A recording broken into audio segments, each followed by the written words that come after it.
Declare, nabibingi ako sa iyong katahimikan. Ano na namang kabalbagan ang sasabihin mo dito sa report tungkol kay Paulo Tantoco na kumpirmado sa police report, naroon kasama sa kwarto kung saan namatay si Paulo Tantoco, doon sa same kwarto na nakakuha ng supot ng cocaine.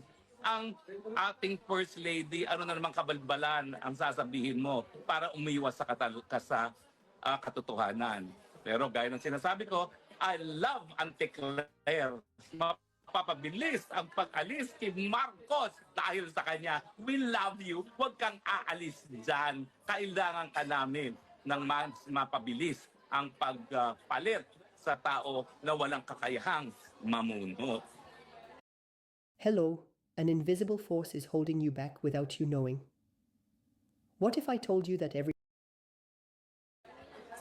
Nako, nandito po ako sa restaurant, kaya hindi ako masyado po pwede magtitili. Pero ganun pa naman, nagtitili na rin ako sa galit dito, no? Dahil hindi na po pwede ano tawag doon, masuppress yung damdaming galit na galit ka na.